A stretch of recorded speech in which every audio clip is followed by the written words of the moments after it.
Welcome, ghouls and goblins. This is your host, Carolyn Norton. And in this spooky time of year, we're going to be trading stories around the campfire. Specifically, tales of terror. Trapped with us today, Eric Robertson, the Crypt Keeper. Mwahaha. Sam Miller, Ancient Technology. Daryl Mall, the coroner of technology, celebrating Hacktoberfest. Daniel Torres, unpaid intern. I'm Phil Whitmer, Director of Marketing.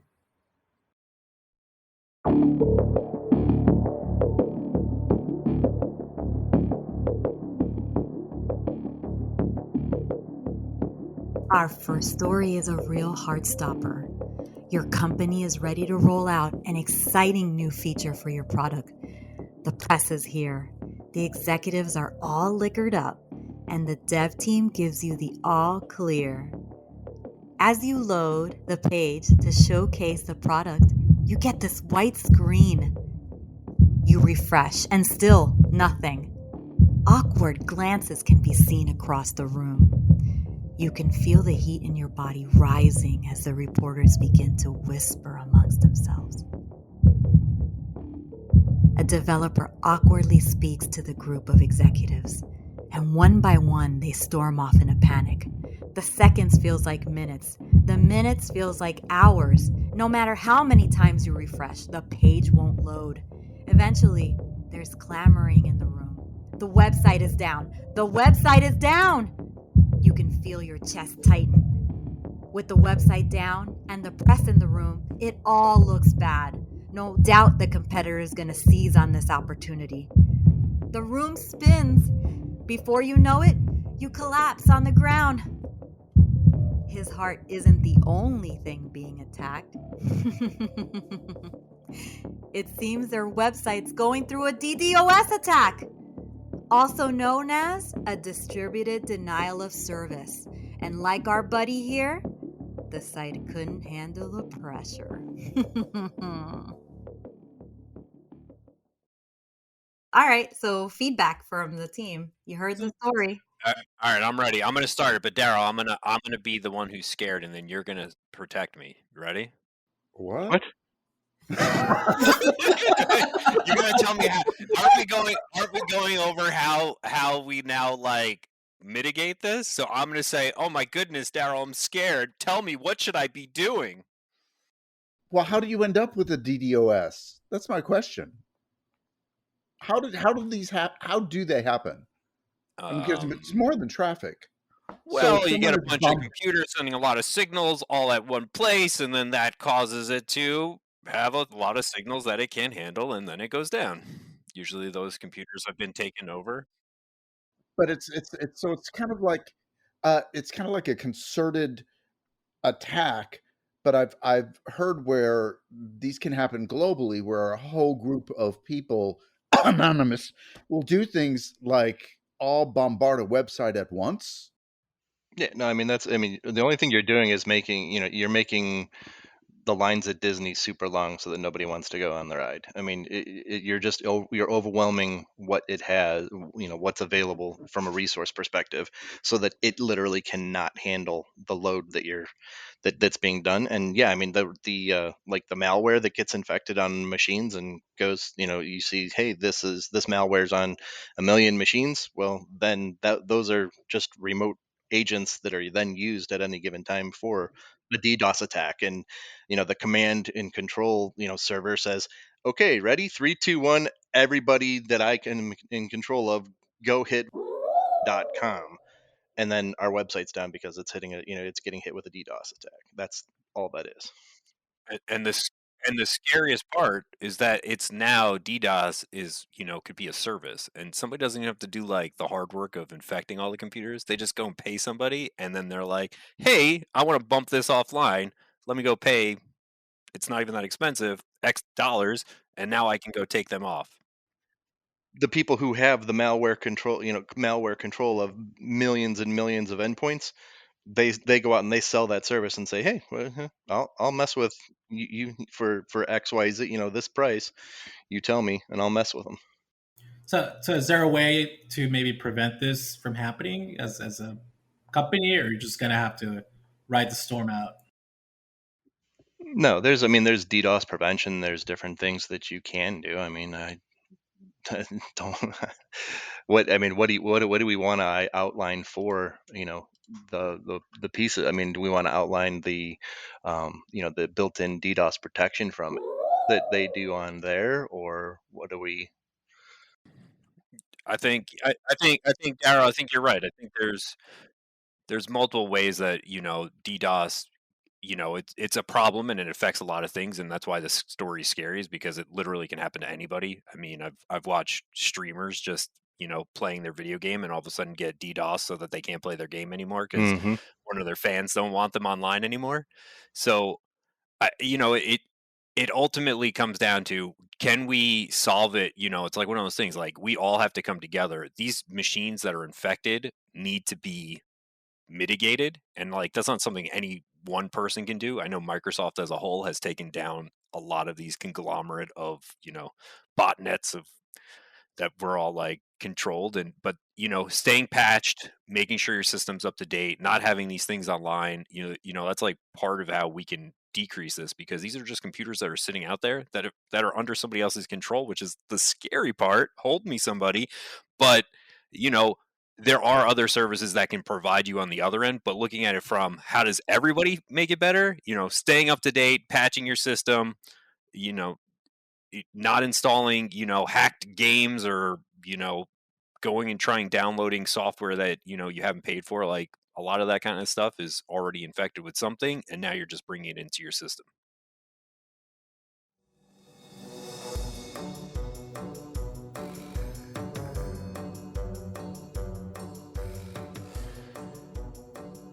A DDoS is no laughing matter. All it takes is an infected computer to affect another, and another, and another. Before long, they're trying to crash your house party. Hope you have enough chips for those new house guests. Stay tuned. This next one is about a sweet little baby and a new friend that made their way over the internet.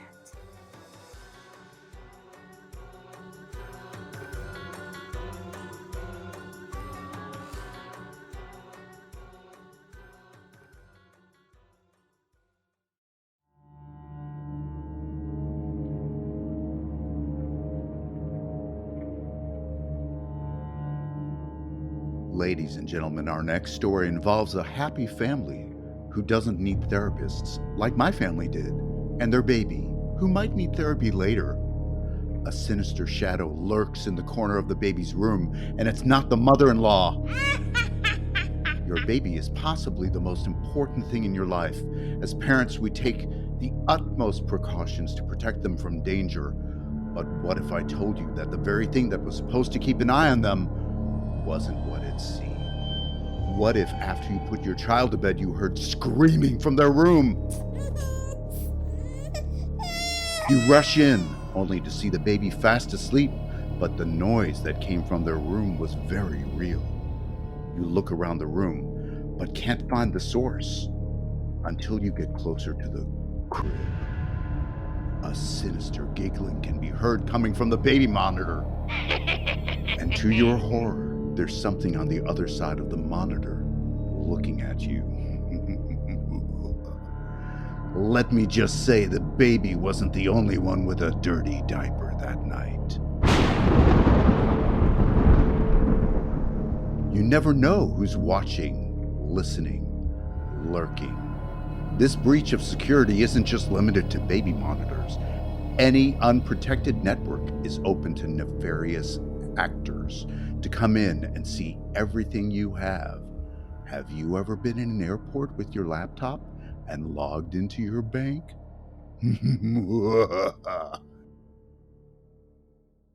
I'd sit in the airport and log into my bank because I'm stupid. Don't do that. Why don't you just give your banking information out right now on the podcast? I take $100 bills and throw them in the air. Yeah, don't do that. That's bad. Don't go to Starbucks and start typing in passwords while the guy sitting next to you is all sniffing all passwords. your Click passwords. download.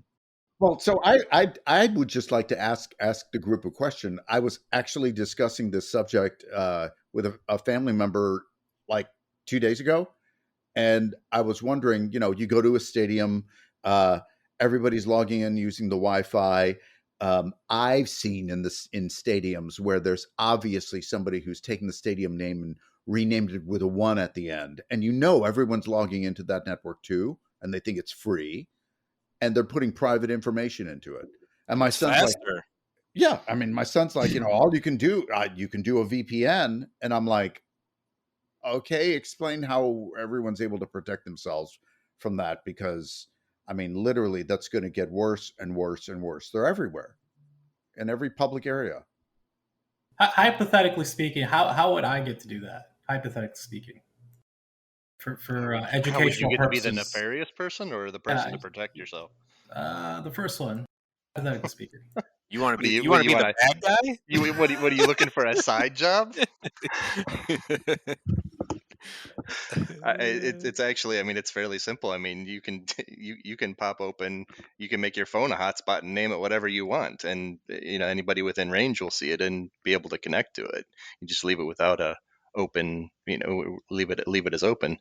But people with jetpacks, when you're talking about in a stadium or something like that, that's easy to do. And you can see it.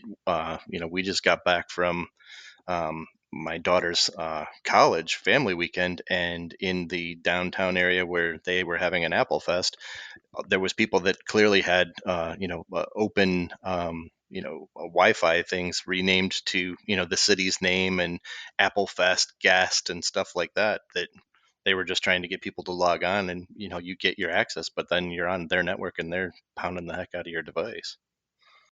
Yeah, capturing all those packets that you're sending, Mhm. watching all that traffic go through, hoping that they get one of those passwords. You use that password on multiple sites. They just know your email address, and now they pretty much have taken over everything. I mean, how else am I supposed to watch Netflix? Well, First of all, there's your cell network, and you watch it on your phone and watch it over the cell network, which is probably overburdened and slammed, which is why you're looking for your, another option to connect. But then, like he mentioned, the VPN, the VPN connections encrypt all of your traffic and do all that stuff so that you can hop on their stuff and they can't decrypt it.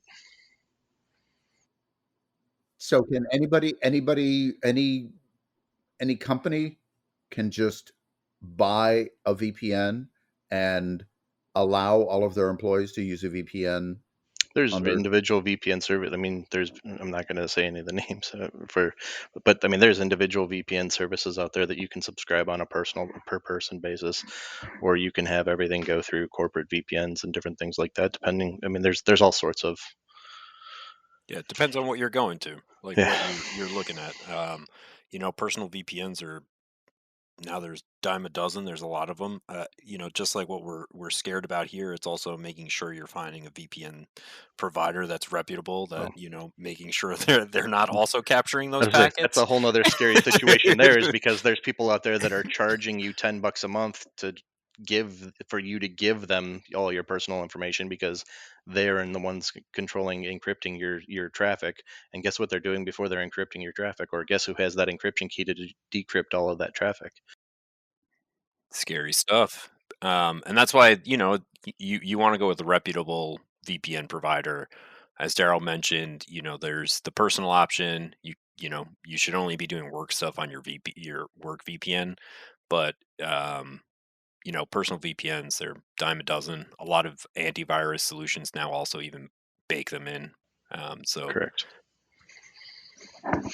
Yeah, and going back to the story, I mean, you're talking about unprotected, networks and IoT devices. I mean, that the more connected houses get with the thermostats, the cameras, and all different locations, and the more the refrigerators that can reorder your milk, and all this other stuff, the more important and the more scaled out that the patching goes, because you have to make sure that all of those devices are up to date and stuff like that, to make sure that they don't have some kind of vulnerability in them that's going to allow somebody to hack in and control and turn your thermostat up to 98 degrees, so that your house is just boiling, or turn it off. And I mean, there's all sorts of crazy things that could happen. But and it's also that a lot of times that those are the entry points, things that aren't patched, like different things like that aren't updated.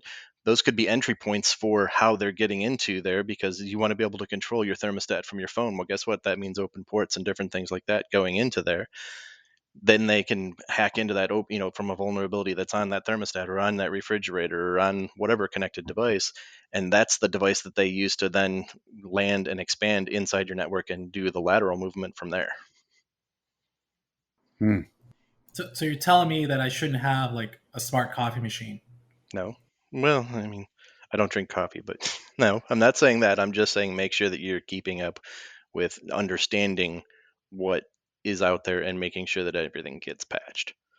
And you could also segment your network and keep those less secure items on a more perimeter network. Correct.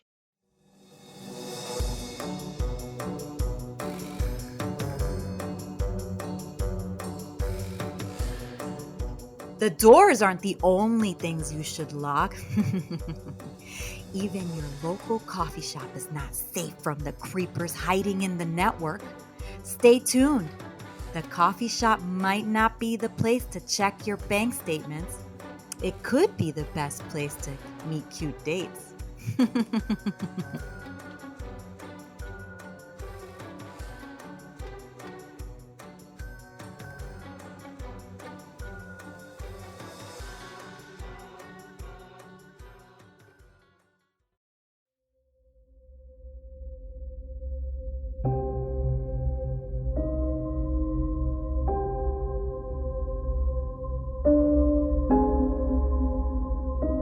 This next story is for all the lonely hearts out there trying to meet their one true love. It's hard out there dating in today's modern age. When you meet someone you really connect with, you take any chance you can get. They show interest at first, asking a lot of questions. What do you do? Where do you live? Your interests. Where do you get your coffee in the morning? What childhood elementary school you went to? Wow, so much in common. You're in love. You can't believe it. They're so curious about my life. They really want to get to know me. My hobbies, mom's maiden name, your pets, even your favorite color. After months of back and forth, they invite you over to meet. A notification comes in. Unfortunately for you, you can't leave just yet. Your account just got hacked. And no one knows how it happened. It seems like you'll be working all night and miss your date. Talk about a heartbreaker.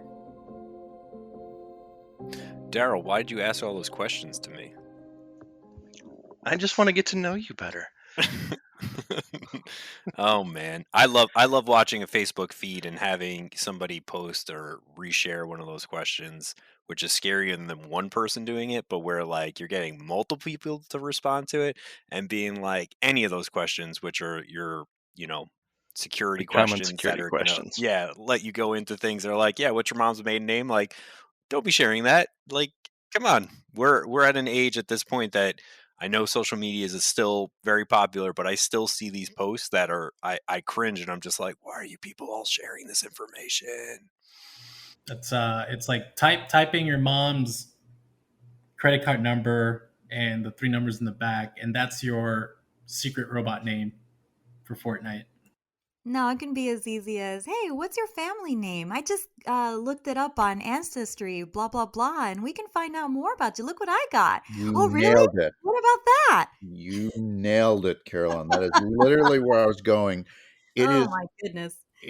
I am actually a genealogist. and a family hunter, since I had to find my own family that way. Explain. You give me a little bit of detail and I can go into, I mean, I literally found some family members by going into Facebook and looking at their friends and seeing who had similar faces and then figuring out they were directly related. You're spending a lot of time on this, Sam. I don't even know how to respond to that. No, I found out I was adopted when I was very sick in 2014. And I have all fake birth certificates. That's how I found my family. I had to trace ancestry back to 1810 and then trace it forward. So I now know, like, I mean, I figured out everyone and found everyone, but you can find out so Are much you fishing me information. right now?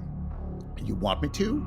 I'm curious. This is a real You story. would be terrified. I can find out your grandmother's social security name. I can't tell anymore. All that stuff is available online. It's crazy. You're and scaring people me, just Sam. feed it. They give it more information. Yeah, I mean, so from a general conversation, I mean, social and the social platform and and the hacking that's going on there is just that's where the next level, or that's the next iteration of, with all the technology that's going into the emails and stuff like that. That's where people are starting to be stupid, because they're just they really do just give out way too much information too easily on all of those platforms, because they think it's just a couple of people that they know and different things like that, and they don't realize the iterations that people go through to delve several layers deep, and then you're relying on not only your friends' your security settings, but your friends' security settings and the friends of your friends' security settings as to how exposed that information and what you're putting out there is. Okay, that just terrified me, because I think we jumped from just what information people share on Facebook to the fact that the minute it ends up on someone else's device, you're the victim of whatever technology, whatever they share. And then it goes. It can go to that third level of whatever their friends, the friends of your friends, are. I mean, it It doesn't even stop at the stuff you post like on social media. It's also stuff you have like on yourself. Like if you ever notice when you're driving, you see those like baby on board, or like my son is an honor student at this school, or those stickers with like the family and the dogs and all that, and like camping gear and all that. Like that's valuable information you're giving out for free to potentially bad actors. When they look at that, they know where your kid goes to school too. They know you have a dog. They know you have expensive camping gear in your car, things like that. You're giving out for free. Or how about when you take a picture of your car and you just showcase everyone your license plate? Oh, it's always brilliant. Hey, don't discount all the proud parents displaying their picture of their newly enabled driver teen in the with their driver's license picture that you can zoom in on and read all of their pertinent information. So my point to that would be like, what advice would you give? It seems pretty straightforward, but My advice is obviously on every on all platforms and everything, you want to make sure that you do a concerted effort of going through what your security settings are, so that you understand what is shared, what is visible, and to whom, and then make sure that you just be smart about what you're posting. Pay attention to what's in everything that you're posting, whether it be textual content or pictures. Yeah, and identify, like, do you really need this Instagram profile to be public where they can copy and use your likeness somewhere else? Like, do you really care that you're going to have X number of followers? It's, if you're not a influencer, these are things that take with a grain. Like, you don't really need to be a public profile just to get that level of attention. All that stuff can be used against you as like, hey, where you are, you're traveling. Okay, you're not at home now. I know you're not there. So, watch what you share. People don't know that it's not just AI that's so new and that people aren't really leveraging it. What's interesting is that kind of capability of just scouring text and figuring out something as simple as happy birthday cousin. All of a sudden, it can start to figure out, literally build a household tree of who's related to who, and then start spoofing emails to those people. That stuff's existed for like 15 years already. And as our family hunter, our neighborhood family hunter, Sam knows how to create that family tree. Watch out, everyone. Yeah. Yeah.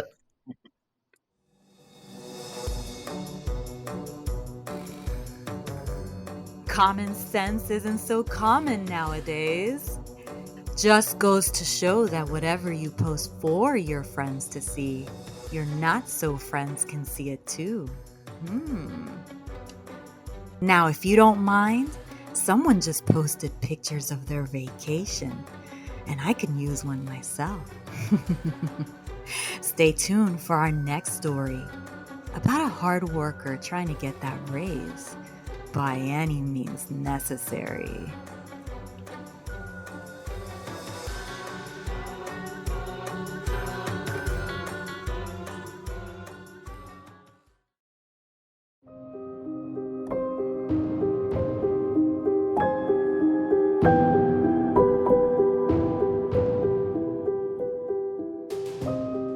This one is sure to steal your breath away, and how brazen it is.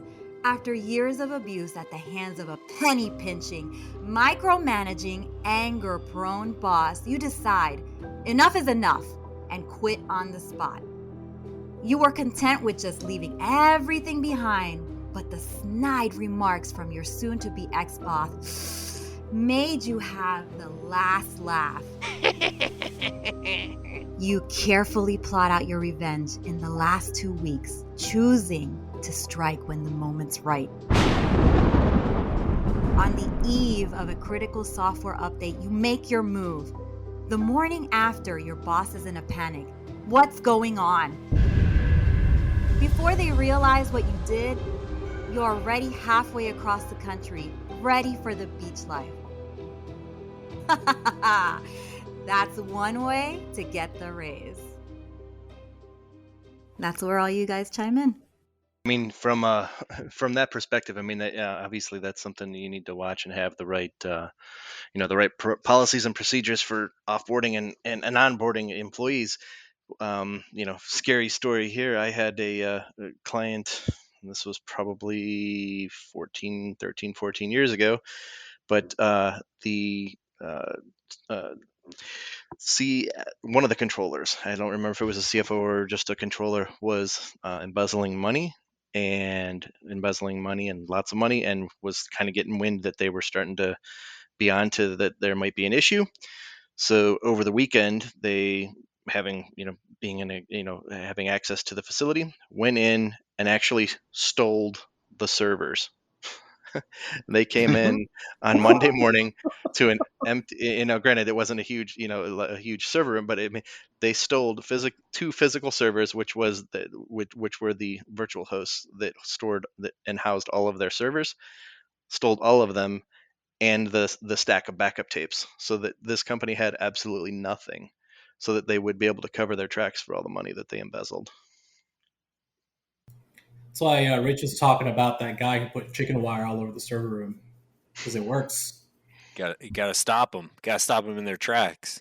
Absolutely. First of all, a CFO should not have access to a server room where your infrastructure is stored.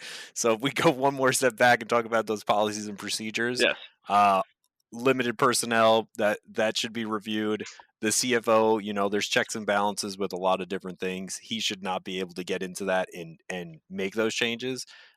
Even from like an ERP perspective, we're going into that realm. There's a reason why there's certain roles for a CFO versus a controller, because they're not supposed to be able to manipulate that data that then they're reporting out on. And the fact that you could go in, you could go in and just take everything and try to cover your.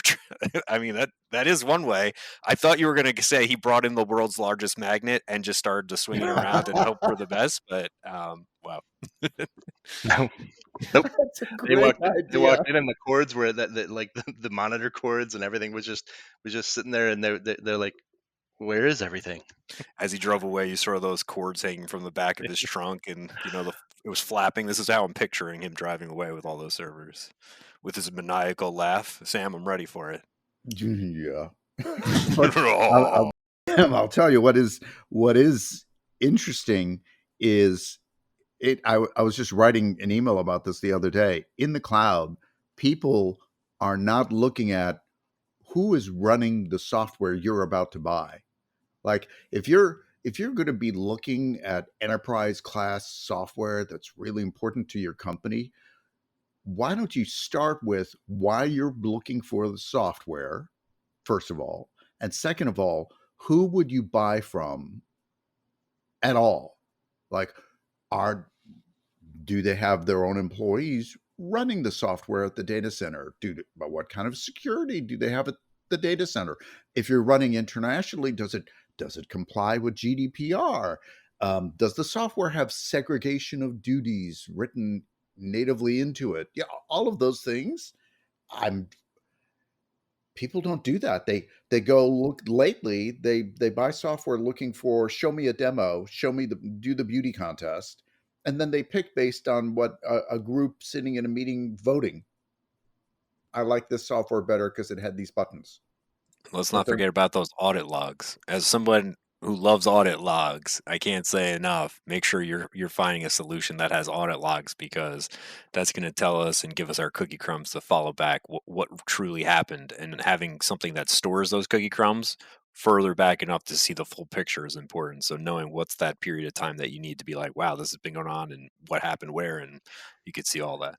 Well, and there's that angle of, hey, what's going on, and the logs, and going that route. But you also want some level of prevention. I mean, choosing a vendor and a application that has the tie-ins to be able to prevent, important data or confidential data or, personally identifiable information from getting out there. Azure Purview, is a great example of, there's policies and things that can be put onto there that can hook into D365, F&O, CE, all of the different, and all of your data that prevents that from getting outside of your organization. Obviously, with now that you say, okay, I don't have the physical equipment in a room in my office that I have to worry about someone literally driving it with it away in their minivan. You still need to worry about that data getting out from employee theft.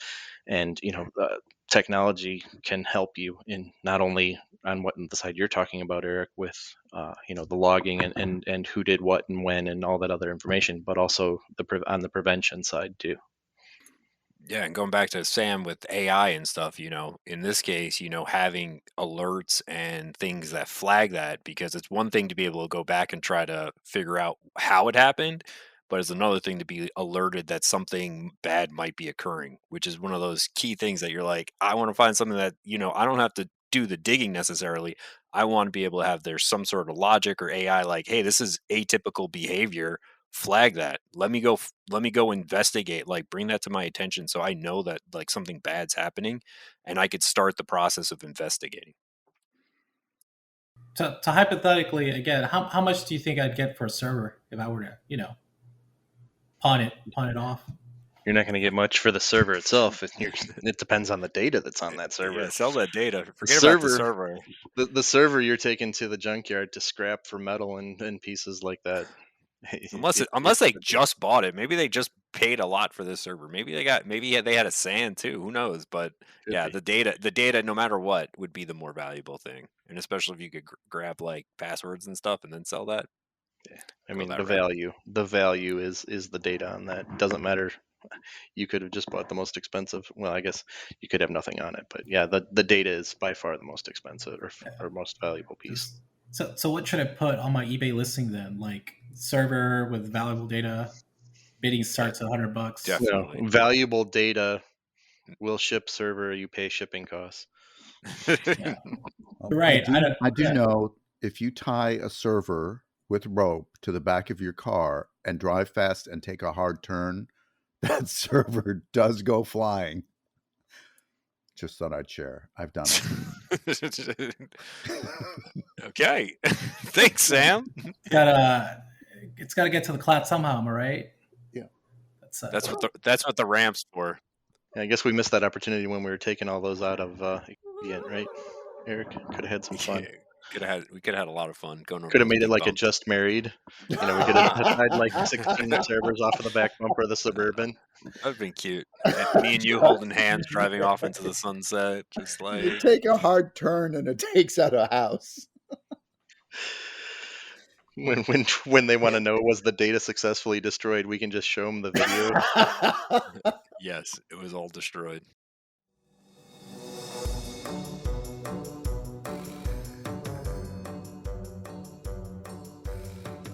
Sometimes you have to get rid of the evidence in creative ways. For some employees, the grind doesn't stop and can find other ways to make a quick buck. It's when you work smarter, not harder, the magic really begins. Stay tuned for our next story, how to have fun and cause mayhem with just a single USB.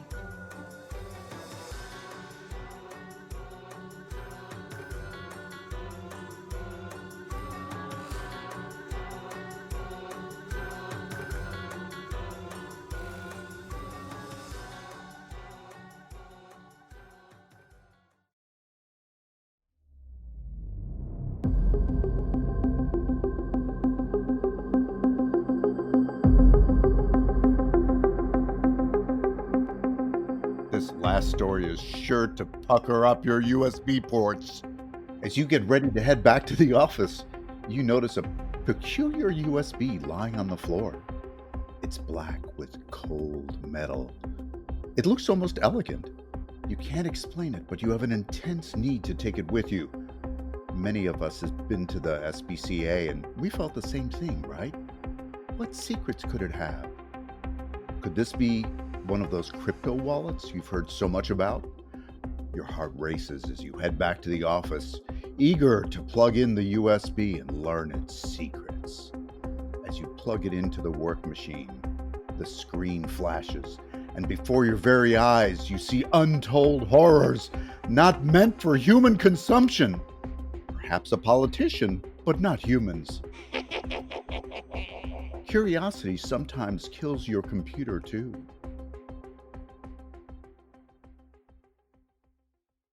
Are we talking about like people plugging stuff in that they don't know and getting viruses, or are we talking about more of the other side of that, of people putting data on a flash drive and losing said flash drive with very important data on it? They're both scary. I know, that's why I'm the first one. Okay. Yeah, first one. Okay.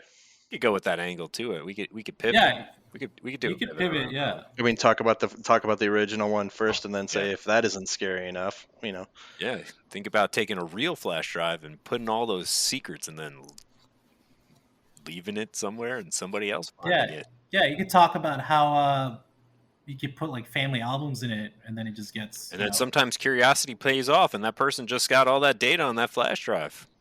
That's how I got my current identity.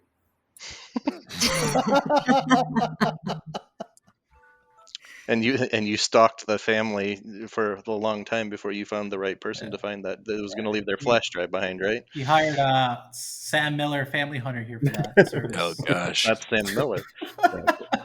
This is what a lot of people do, though, right? They quote unquote back up their data to a hard drive, an external drive or a USB, and they put it somewhere, and that information can walk off and disappear and be used by others, right? It's been a common occurrence at some companies I work for. I worked a lot in the aerospace industry, and people were passing around kind of trade secrets and stuff like that. And then my last company actually locked the USB ports of all the devices. You had to get permission from IT to even plug any external data device to your company machine. So I think it's pretty prevalent. What is the normal person really thinking when they see a USB stick out there? Like, what do they think they're really going to get?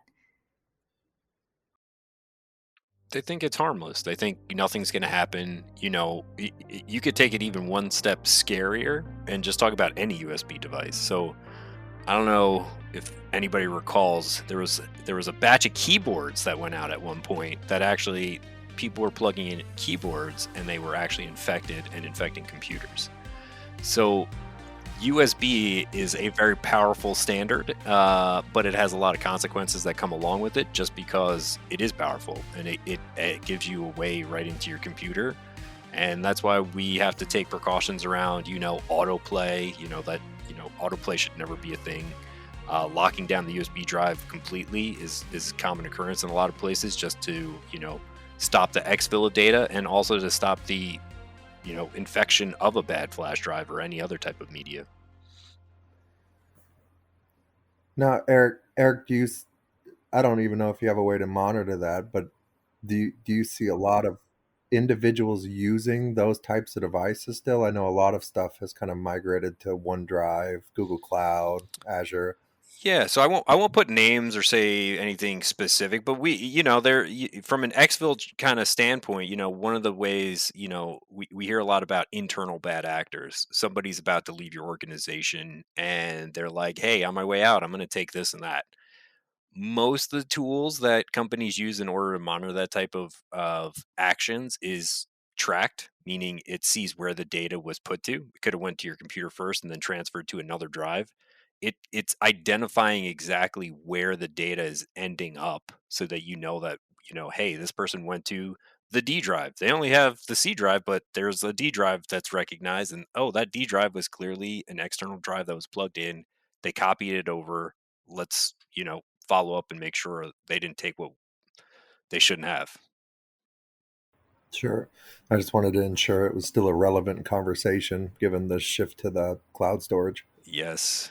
Still, cloud storage is so good, and I think that's where identity or information protection comes from, and why information protection is a big part of the zero trust is that information protection is going to lock down, and no matter where that data is stored, you're able to put controls around it. So it's like, hey, only allow this confidential file to be opened on a corporate issued device, not on, my kid's iPad or somewhere else, or, they move it to a different device. It wouldn't open. So having that type of data and identifying the types of data that you have is very important because it allows you to put protections around it. There's even policies that disable you being able to take a screenshot of, and screen capture of the device. I mean, that obviously doesn't stop somebody from pulling out their cell phone and taking a physical picture, but I mean, again, trying to get through iterations of, protection. Imagine how bad it would be if the ISPs didn't throttle upload speed. Well, most It's hard to steal ISPs when you can don't. only I don't know go where at you 5 live, megs. Phil. Here in 2022, most ISPs are just letting you have it all at whatever speed you can get it on the other end. Go steal the server, right? Like the physical thing. Yeah. The whole thing. Mhm. You whole thing. want all that data? That's how Don't. he's getting his side hustle on. I mean, Stealing physical servers. And also, he wanted to set up as almost like a his own open hotspot. His own open hotspot, so he could capture everybody's passwords. Well, I have worked with a customer before on the flip side of just finding any old USB, allowing somebody to plug in a USB and just download data to any PC. I am curious how besides the security in the system itself, where they can get the data, is there a way to stop somebody from just having a completely clean USB and plug it right into a PC in the office and download a confidential spreadsheet and leave the building? Yeah, you can have group policies and different things like that disable you being able to mount plug in that from the operating system, recognizing that you plugged in that USB. Anything. Yeah. Should companies have policies in play around types of data like customer lists and stuff like that make those types of activities possible? And if so, how do you go about implementing that?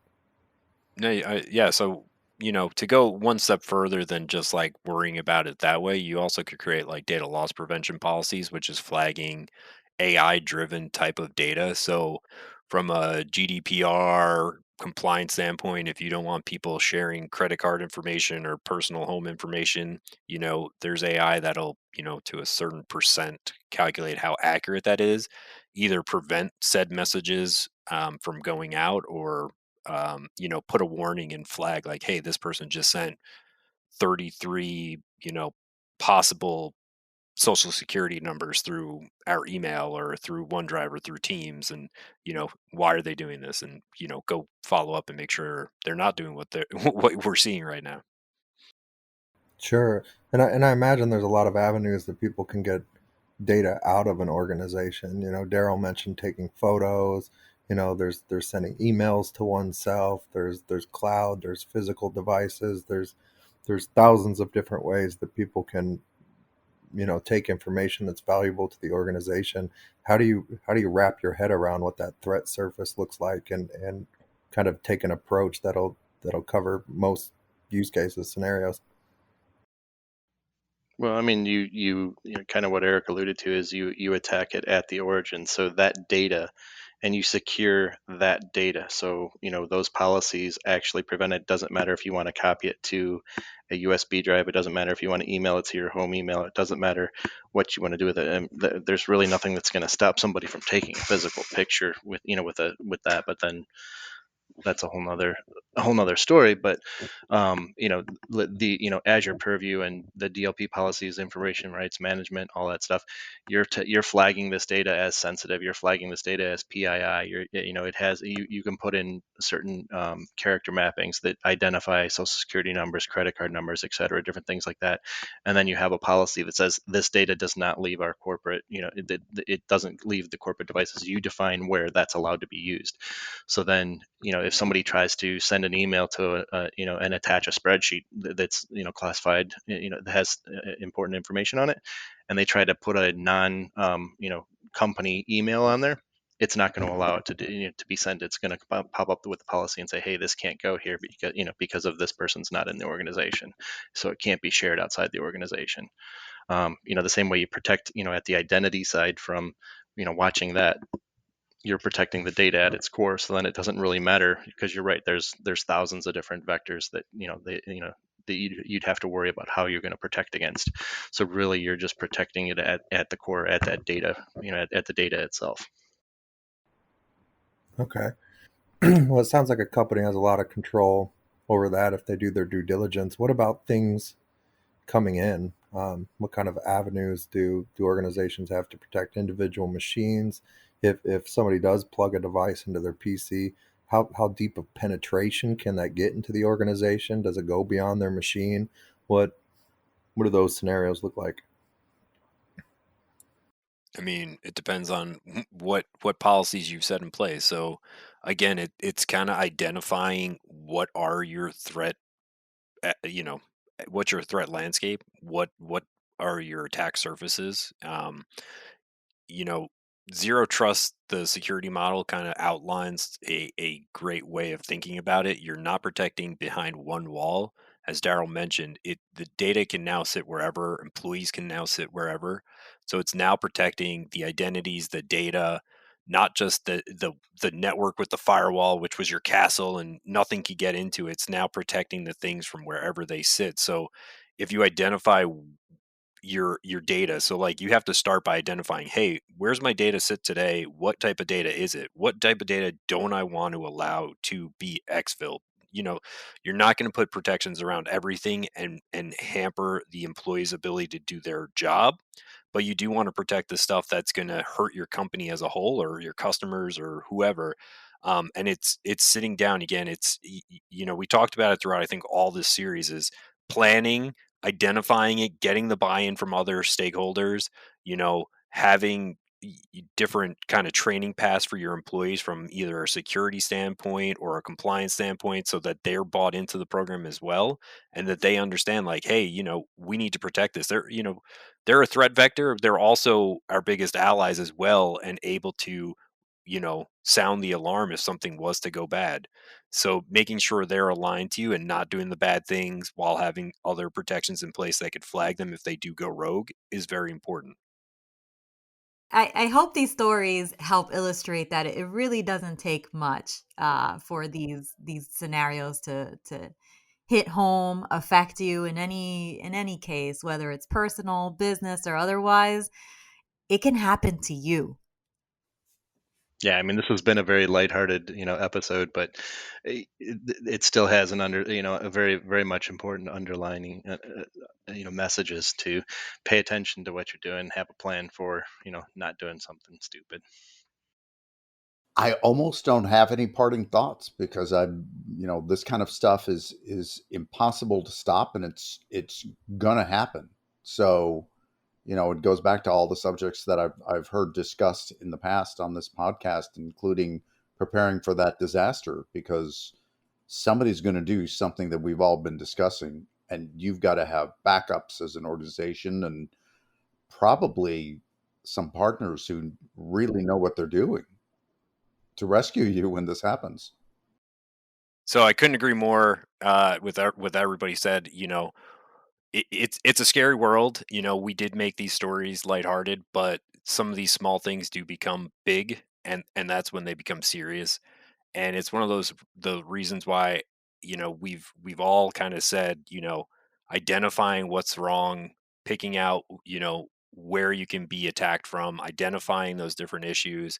If you don't have the conversations, again, you're not going to be prepared. You're not going to know what could happen. You're not going to realize what data you're trying to protect. So sitting down, coming up with a plan, I can't stress it enough. I know it's not the most fun. It's not glamorous. You're not getting to play with the toys, but figuring out your own landscape is going to get you on the path a lot faster than just saying, hey, I just need to start doing something. You got to figure out what you're trying to protect. Once you figured it out, then you start building that plan.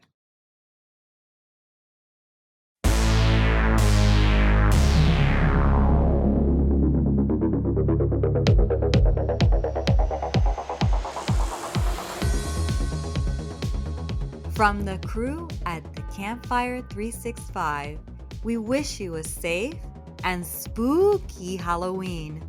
Don't forget to like and subscribe, and let us know in the comment sections below about any spooky tech-related stories you've encountered over the years.